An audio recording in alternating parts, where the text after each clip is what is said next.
Guys, welcome back to my YouTube channel 3 friends. ఈ వీడియోలో మనం ఏం నేర్చుకోబోతామంటే అసలు what is data structures, why are we using data structures అనేది మనం తెలుసుకుందాం. బేసికలీ ఇదొక లాంగ్ మాడ్యూల్ అవుద్ది. సో దానికని మీరు వీడియో టు వీడియో చూడాల్సింది వస్తుంది. సో ఫస్ట్ వీడియో వచ్చేసి the introduction to data structures. So వీడియోలోకి వచ్చేసరికి మనం what is data structure, why do we use data structure and time complexities, representations of time complexities, ఇంకా అలాగే మనము data types, primitive data types, వీటి గురించి non primitive data types, వీటి గురించి తెలుసుకోబోతున్నాం. సో వీటి గురించి ముందు తెలుసుకునే ముందు మీరు ఈ వీడియోని లైక్ చేయండి, షేర్ చేయండి, సబ్స్క్రైబ్ చేయండి. ఓకే, ఇప్పుడు వీడియో లోపలికి వెళ్తే అసలు వాట్ ఈస్ డేటా స్ట్రక్చర్ అంటే మీకేంటి తెలుసు? ఇప్పుడు జనరల్లీ డేటా స్ట్రక్చర్ అంటే మీ దగ్గర కొన్ని సమ్ నెంబర్ ఆఫ్ ఎలిమెంట్స్ ఉన్నాయి. లైక్ ఒక ఫిజిక్స్ బుక్, ఒక మ్యాథ్స్ బుక్, ఒక కెమిస్ట్రీ బుక్, ఒక బయాలజీ బుక్ ఉందనుకోండి. ఈ 4 బుక్స్ని మీరు ఒక విధంగా పెట్టాలి సో దట్ మీకు క్లాస్ వైజ్ వస్తుంది. అంటే మీకు first class biology, physics, chemistry, maths అనుకోండి. మీరు టాప్లో బయాలజీ బుక్ పెడతారు, తర్వాత ఫిజిక్స్ బుక్ పెడతారు, తర్వాత కెమిస్ట్రీ బుక్, తర్వాత మ్యాథ్స్ పెడతారు. ఈ సీక్వెన్స్ మీకు ఎలా తెలుసు? సో దట్ మీరు ఒక సీక్వెన్స్ తెలియడం వల్ల మీరు అరేంజ్ చేయగలుగుతున్నారు. ఇప్పుడు ఈ అరేంజింగ్ అనే దాన్ని మనం డేటా స్ట్రక్చర్స్ అంటాం. కాకపోతే ఇందులో మనం బుక్స్ అరేంజ్ చేసాం, అక్కడ మనం డేటాను ఆర్గనైజ్ చేయాలి. మీన్స్ డేటా స్ట్రక్చర్ అంటే arranging the data is known as data structures. అసలు ఇది ఎందుకు వాడతాం? డేటా స్ట్రక్చర్స్ ఎందుకు వాడతారు? జనరలీ ఇది ఎందుకు వాడతామంటే మనకున్న కోడ్ని, ఆ కోడ్ వర్కింగ్ బాగానే ఉంటుంది కానీ దాని ఎఫిషియన్సీ అనేది తక్కువ ఉంటుంది. So to increase the efficiency of the code, అంటే మీరు జనరల్గా అయినా మీరు కొన్ని some set of codes workings ఇవన్నీ జరుగుతాయి. కానీ మీరు డేటా స్ట్రక్చర్స్ ఎందుకు వాడాలంటే మీ యొక్క కోడ్ యొక్క ఎఫిషియన్సీ పెంచుకునేదానికి మీరు డేటా స్ట్రక్చర్స్ అనేది వాడతారు. సో ఫస్ట్ మీరు డేటా స్ట్రక్చర్స్ నేర్చుకునే ముందు వాటిలో బేసిక్ టర్మినాలజీస్ ఉంటాయి. ఆ టర్మినాలజీస్ మీరు నేర్చుకోవాలి. ఆ టర్మినాలజీస్ అంటే మొత్తం డేటా స్ట్రక్చర్స్ అనేది కాంప్లెక్సిటీ మీదే డిపెండ్ అవుతుంది. సో ఫస్ట్ ఈ కాంప్లెక్సిటీ గురించి మీరు తెలుసుకోవాలి. అసలు ఈ కాంప్లెక్సిటీ అంటే ఏంటి, వీటిలో ఎన్ని టైప్స్ ఉన్నాయి, అసలు ఏంటి ఇవన్నీ. సో ఫస్ట్ కాంప్లెక్సిటీ అంటే మనకి కొంచెం value of a particular thing. Okay, complexity అంటే value of a particular thing.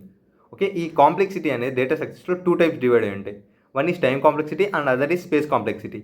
Generally time complexity అంటే the time required to run a code. అంటే ఇప్పుడు మీరు ఒక కోడ్ రాశారు, అంటే మీరు సిలో హలో వరల్డ్ రాశారంటారు, దాంట్లో సింగిల్ స్టేట్మెంటే ఉంటుంది కానీ అది ఎగ్జిక్యూట్ అయ్యేదానికి something 0.003 milliseconds or seconds something ఇలా టైం తీసుకుంటుంది కదా. సో ఈ టైంని మనము టైం కాంప్లెక్సిటీ లాగా అనుకుంటాం. Like time required to run a program. Okay, దీన్ని టైం కాంప్లెక్సిటీ అంటాం. ఇప్పుడు మీరు ఒకవేళ ఒక వేరియబుల్ తీసుకున్నారు, ఏ అనే వేరియబుల్, దాంట్లో మీరు 6 అనే వాల్యూ అసైన్ చేశారు. సో ఆ ఏ అనే వేరియబుల్కి సమ్ సైజ్ కావాలి కదా. సో మీ ప్రోగ్రాంలో మనకి ఏ అనే వాల్యూకి సమ్ సైజ్ తీసుకుంటుంది కదా. సో ఆ సైజ్ కనుక ఆ సైజ్ ఎంత, వాటి డీటెయిల్స్ తెలుసుకునే దానికి వెళ్ళిపోయేది సైజ్ కాంప్లెక్సిటీ. ఓకే, ఫస్ట్లో కాంప్లెక్సిటీ అంటే ఏం చెప్పాను? To give some details. So time complexity అంటే it gives just details of time of a particular things like code. అదే సేమ్ స్పేస్ కాంప్లెక్సిటీ అంటే it gives particular things, information of particular things such as the space required for a variable or such things. Okay, ఇప్పుడు జనరల్గా ఈ space complexity కానీ time complexity కానీ మనం big ఓ notation, అంటే అవేంటో ఫర్దర్గా చెప్తాను. మనం జనరల్గా బిగ్ ఓ నొటేషన్ అనేది వాడతాం. అసలు ఈ బిగ్ ఓ నొటేషన్ అంటే ఏంటి, అసలు నొటేషన్ అంటే ఏంటో మీకు చెప్తాను. Generally before knowing notations we should know about some cases of complexity. అంటే ఇప్పుడు మీకు వచ్చిన వాల్యూస్ బట్టి ఈ కేసెస్ అనేవి డిఫరెన్షియేట్ అయి ఉంటాయి. ఇప్పుడు మీరు ఒక వర్క్ అనేది చాలా ఫాస్ట్గా చేశారు, ఇంకొకడు మీ ఫ్రెండ్. ఇప్పుడు 3 ఫ్రెండ్స్ ఉన్నారు, రాజు, విజయ్, అజయ్. ఇప్పుడు రాజు 5 మినిట్స్ తీసుకుంటాడు, విజయ్ 3 మినిట్స్ తీసుకుంటాడు, అజయ్ 1 మినిటే తీసుకుంటాడు. మీ ముగ్గురులో బెస్ట్ అంటే అజయ్, సెకండ్ విజయ్, ఆ తర్వాత లాస్ట్లో రాజు. సో బేసికలీ మీరు కాంప్లెక్సిటీస్ అంటే టైం కాంప్లెక్సిటీ ఇంకా స్పేస్ కాంప్లెక్సిటీ మీద డిపెండ్ అయ్యి మీరు బెస్ట్, వరస్ట్, యావరేజ్ అని చెప్పి తీస్తున్నారు కదా. సో మీ దాంట్లో బెస్ట్ అంటే ఇందాక కేసులో మనకి బెస్ట్ అంటే ఎవరు? అజయ్ 1 మినిట్లోనే అయిపోగొట్టాడు తన టాస్క్. సెకండ్ విజయ్, అతను ఒక 3 మినిట్స్ తీసుకున్నాడు. వేరే రాజు 10 మినిట్స్ తీసుకున్నాడు. సో అతనికి కావాల్సిన దానికంటే చాలా ఎక్కువ టైం తీసుకున్నాడు. So he is the worst case among all them. And Ajay is the best case as he completed his task in 1 minute. అంటే 1 మినిట్లోనే తన టాస్క్ అయిపోగొట్టాడు కదా. సో అలాంటప్పుడు అతనే best case. So average case వచ్చేసి విజయ్, ఎందుకంటే he is not much as worst as Raju, not as best as Ajay. So ఇప్పుడు మీకు complexities అంటే ఏంటో అర్థమైందా? ఇప్పుడు అంటే ఇన్ టర్మ్స్ ఆఫ్ వర్డ్స్ అంటే ఏం చెప్తాం? బెస్ట్ కేస్ అంటే when the time or space complexity of a program is very small, then those is called best case. And best case is the most efficient one. అంటే ఇప్పుడు మీకు వచ్చే programme యొక్క value కనుక మీరు ఇంకొకటి అంటే మీ కాంప్లెక్సిటీ వాల్యూ 1, వేరే వాడి కాంప్లెక్సిటీ వాల్యూ 2, వాడికంటే మీ కోడ్ ఎఫిషియంట్ అని మీరు చెప్పుకోవచ్చు. ఎందుకంటే మీది బెస్ట్ కేస్, ఎందుకంటే మీ టైం కాంప్లెక్సిటీ ఇంకా స్పేస్ కాంప్లెక్సిటీ తక్కువ. వేరేస్ ఇప్పుడు ఇందాక మనం తీసుకున్న కేసులో అజయ్ది బెస్ట్ కేస్, ఎందుకంటే తన టాస్క్ ఫాస్ట్ కంప్లీట్ చేస్తే తక్కువ స్పేస్లో కూడా, అందుకని his work is most efficient. దాని తర్వాత వరస్ట్ కేస్కి వస్తే when a particular program is set to be worst case if its time or space complexity should be much higher, అంటే చాలా ఎక్కువ ఉండాలి. సో అలాంటి కేసెస్లో మనం వరస్ట్ కేస్ అంటాం. ఆ టైంలో ఎఫిషియన్సీ అనేది వరస్ట్ ఎఫిషియన్సీ ఉంటుంది. వేరే యావరేజ్ అనే కేసు అనేది time complexity space complexity not much high not much low, okay, ఒక మీడియం యావరేజ్ వాల్యూస్లో ఉంటాయి. సో దాని ఎఫిషియన్సీ కూడా not much good not much worst, యావరేజ్గానే ఉంటుంది. సో అసలు ఈ కేసెస్ ఏంటి, వీటి గురించి ఎలా తెలుసుకుంటామంటే అవి మీకు పట్టిన టైం బట్టి చెప్తాం. అంటే 3 సిచ్యువేషన్స్లో ఇప్పుడు మీరు ఒక వ్యక్తిని వెతుకుతున్నారు హాస్టల్లో, తను ఫస్ట్ రూమ్లోనే ఉన్నాడు అనుకోండి, మీరు వర్క్ ఈజీ అయిపోయింది.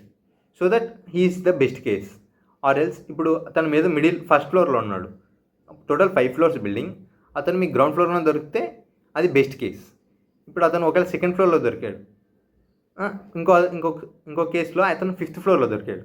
ఇప్పుడు మీకు ఫస్ట్ కేసులో ఈజీగా నెక్స్ట్ అయింది, గ్రౌండ్ ఫ్లోర్లో దొరికాడు కాబట్టి మీకు ఎనర్జీ ఏం వేస్ట్ అవ్వకుండా వచ్చేసింది. వేరే సెకండ్ కేసులో మీరు ఫస్ట్ ఫ్లోర్కి వెళ్ళాలి, అక్కడ మీకు సమ్ ఎనర్జీ లూజ్ అవ్వండి. సో అది యావరేజ్ కేసు. వేరే థర్డ్ కేసులో మీరు 5 ఫ్లోర్స్ వెళ్ళాలి, ఆల్మోస్ట్ మీ ఎనర్జీ అంతా డ్రైన్డ్ ఆఫ్ అయిపోయి ఉంటుంది. సో ఇప్పుడు మీ కేసెస్లో బెస్ట్ కేస్ అంటే ఏం చెప్తాం? గ్రౌండ్ ఫ్లోర్లో దొరికిన మాట. సో ఇలాంటి సిచ్యువేషన్స్ మీద కంపేర్ అయ్యి మనం బెస్ట్ వరస్ట్ యావరేజ్ అని చెప్తాం. వీటిని కూడా రిప్రజెంట్ చేసేదానికి మనం సమ్ నోటేషన్స్ వాడతాం. అసలు నోటేషన్ అంటే it is the way of representing the complexities. Okay, ఈ నోటేషన్స్ అనేవి జనరల్లీ మెయిన్లీ 5 టైప్స్ అయి డిక్లేర్ అయ్యి ఉంటాయి. అవి ఏంటంటే generally big O, small O, omega, small omega, theta. Okay, first big ఓకి వచ్చేస్తే ఇది జనరల్లీ ఎప్పుడైనా ఏదైనా వాల్యూస్ కనుక మనం నోటేషన్స్ వాడాలంటే బిగ్ ఓనే వాడతాం. కానీ ఈ బిగ్ ఓ అనేది జనరల్లీ వరస్ట్ కేస్ని డిటర్మైన్ చేస్తుంది. ఇప్పుడు ఇది ఓన్లీ స్పెసిఫికేషన్, అంటే ఎప్పుడైనా ఒకే కేసులో నీకు బెస్ట్ వరస్ట్ యావరేజ్ 3 చెప్పాలనుకుంటే అప్పుడు ఓ అనే దానికి వరస్ట్గా పెట్టుకోవచ్చు. ఆర్ఎల్స్ మీరు జనరల్గా రిప్రజెంట్ చేయాలనుకుంటే ఓ అనేది జనరల్గానే వాడేయచ్చు. ఇంకా బిగ్ ఒమేగా ఎప్పుడు వాడతారంటే మీకు ఎప్పుడైతే ఒక పర్టికులర్ కేసులో బెస్ట్ కేసు వస్తుందో దానికి మీరు బిగ్ ఒమేగా వాడచ్చు. ఓకే, సో నెక్స్ట్ తీటా అనే దాంట్లో యావరేజ్ కేసెస్ ఉంటాయి కదా, not values much high not values much లో, వాటికి మనం తీటాలో రిప్రజెంట్ చేస్తాం. ఇంకా ఇప్పుడు ఈ పైన ఉన్న వాటివి వాల్యూస్ అనేవి ఫ్లెక్సిబుల్ వాల్యూస్ కాదు, ఇది ఫిక్స్డ్ వాల్యూస్. వేరేస్ ఇప్పుడు స్మాల్ ఒమేగా కానీ స్మాల్ ఓలో కానీ మీ వాల్యూస్ అనేవి కొంచెం ఫ్లెక్సిబుల్ అవ్వచ్చు, there may be chance of flexibility, but మిగతా remaining as same as parents. వీటి ప్రాపర్టీస్ కూడా స్మాల్ ఓ అంటే వరస్ట్ కేస్కి, స్మాల్ ఒమేగా అంటే బెస్ట్ కేస్కి.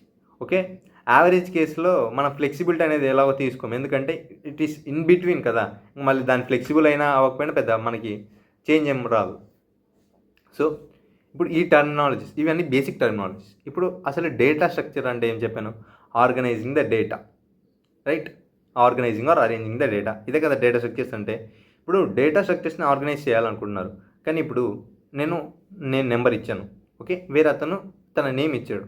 ఇప్పుడు నా నెంబరు తన నేము రెండు ఒకే టైప్ ఆఫ్ డేటా టైప్స్ కాదు, రెండు different types of data types. కానీ మీరు రెండింటిని కలిపి స్టోర్ చేయాలనుకుంటున్నారు, అలాంటి వాటికి మళ్ళీ ఇంకా వేరే డేటా టైప్స్ ఉంటాయి. సో ఇప్పుడు నేను ఒక నెంబర్ ఇచ్చాను, ఇంకో అతను జస్ట్ నేమ్ ఇచ్చాడు, ఇంకొక అతను జస్ట్ ఒక సింగిల్ క్యారెక్టర్ ఇచ్చాడు, ఇంకొక అతను మొత్తం నేము క్యారెక్టర్ అన్నీ ఇస్తాడు. సో ఇప్పుడు మీకు ఏంటి 3 డిఫరెంట్ ఉన్నాయి, కేసెస్ సిచ్యువేషన్స్ చాలా ఉన్నాయి, డిఫరెంట్ టైప్స్ ఆఫ్ డేటాస్ ఉన్నాయి కదా. సో ఈ డేటాస్ అన్నింటినీ అరేంజ్ చేసుకునే దానికి మనం డేటానే డిఫరెంట్ టైప్స్గా డిజైన్ చేసుకున్నాం. Like data types. అసలు డేటా టైప్స్ ఎన్ని టైప్స్ అంటే 2 types mainly, primitive, non primitive. Primitive అంటే వాటిలో ఓన్లీ సింగులర్ వాల్యూ మాత్రమే స్టోర్ అవుతుంది. అంటే ఇప్పుడు నేను ఒక నెంబర్ మాత్రమే ఇచ్చాను, సో అది singular value, so it is a primitive. ఒకవేళ ఇంకొక అతను ఓన్లీ హెచ్ అనే లెటర్ మాత్రం ఇచ్చాడు, అది ఒక సింగిల్ వాల్యూవే కదా. So it is a primitive. Okay, ఇప్పుడు ఈ ప్రిమిటివ్ డేటా టైప్స్లో ఏమేమి ఉంటాయి? First integers. First general numerics ఉంటాయి, ఆ న్యూమరిక్స్లో ఇంటీజర్స్ ఏంటంటే -∞ to +∞, ఓన్లీ ఇంటీజర్ వాల్యూస్. అవి జనరల్గా మీరు మ్యాథ్స్లో చదివే ఉంటారు. నెక్స్ట్ ఫ్లోట్ అంటే decimal values up to 8 decimal points. మీకు డెసిమల్ పాయింట్స్ అనేవి చాలా ఉంటాయి, కానీ మీకు పర్టికులర్ 8 వరకే కావాలనుకున్నారు అనుకోండి, ఆ కేసెస్లో మీరు ఫ్లోట్ వాడతారు. ఒకవేళ మీరు నాకు 8 వద్దు, నాకు ఇంకా ఎక్కువ సైజ్ కావాలనుకున్నారు, అలాంటి కేసులో మీరు డబల్ వాడచ్చు. ఓకే, ఇప్పుడు ఇంటీజర్లో కూడా సమ్ లార్జ్ న్యూమరిక్స్కి మనం వాడలేము ఇంట్ అనేది. సో దానికప్పుడు బిగ్ ఇంట్ ఇలాంటివి వాడతాం. ఓకే, ఇప్పుడు క్యారెక్టర్ అంటే సమ్ నెంబర్స్, అంటే ఇప్పటివరకు చెప్పినట్టు లెటర్స్ ఉంటాయి, నెంబర్స్ ఉంటాయి, డెసిమల్స్ అయినా పెట్టుకోవచ్చు, ఇంకా సమ్ స్పెషల్ సింబల్స్ లైక్ ఎక్సలేటర్ మార్క్, @, ఇలాంటి సమ్ ఎక్స్ట్రా మార్క్స్. కానీ ఎప్పుడైనా గుర్తుపెట్టుకోండి, క్యారెక్టర్ అనేది ఎప్పుడైనా కానీ డబుల్ కోట్స్లో ఆర్ సింగిల్ కోట్స్లో రిప్రజెంట్ చేస్తేనే అది క్యారెక్టర్ అవుద్ది, లేదంటే అది క్యారెక్టర్ అవ్వదు. It is a wrong way of representation అవుద్ది. ఓకే, ఇప్పుడు ప్రిమిటివ్ అంటే అర్థమైంది కదా. ఇప్పుడు సేమ్ ఇలాగే నాన్ ప్రిమిటివ్కి వెళ్దాం. నాన్ ప్రిమిటివ్ అంటే స్టోరింగ్ మల్టిపుల్ వాల్యూస్. సారీ ప్రిమిటివ్లో మనం అసలు ఒకటి మర్చిపోయాం, ఇట్ ఈస్ బూలియన్. బూలియన్ అంటే it's either maybe true or false. అంటే ఇప్పుడు ట్రూ అవ్వచ్చు, లేదంటే ఫాల్స్ అవ్వచ్చు. వీటిని మనం ఎలా రిప్రజెంట్ చేస్తామంటే ఎయిదర్ ట్రూ ఫాల్స్ అని రిప్రజెంట్ చేస్తాం, లేదంటే ట్రూ అయితే 1, ఫాల్స్ అయితే 0 అని రిప్రజెంట్ చేస్తాం. ఇప్పుడు నాన్ ప్రిమిటివ్లోకి వచ్చేస్తే నాన్ ప్రిమిటివ్ డేటా స్ట్రక్చర్స్లో ఎలా ఉంటుందంటే గ్రూప్ ఆఫ్ ఎలిమెంట్స్ అన్నీ కలిసి ఉంటే దానిని మనం నాన్ ప్రిమిటివ్ డేటా స్ట్రక్చర్స్ అంటాం. అసలు ఈ non primitive data structures mainly 2 types ఉంటాయి. First is static and another one is dynamic. Static అంటే ఇప్పుడు మీ డేటా మొత్తం ఒక ఫిక్స్డ్ సైజ్ ఉంది. ఇప్పుడు మీ దగ్గర ఒక బాటిల్ ఉంది, ఆ బాటిల్ సైజ్ ఎంత? 1 లీటర్. అంటే మీరు మ్యాక్సిమం వాటర్ ఎంత? 1 లీటర్ కంటే ఎక్కువ నింపలేరు, రైట్? ఓకేనా? ఆర్ఎల్స్ ఇప్పుడు మీకు ఒక పాండ్ ఉంది, దాంట్లో ఎంత వాటర్ నింపగలుగుతారు? మీరు నింపుతూనే ఉంటారు. ఒకవేళ అది ఫుల్ అవుతున్నట్టు అనిపించినా కానీ మళ్ళీ అది వెళ్తూనే ఉంటుంది. సో దట్ దానికంటే ఒక ఫిక్స్డ్ సైజ్ ఉండదు.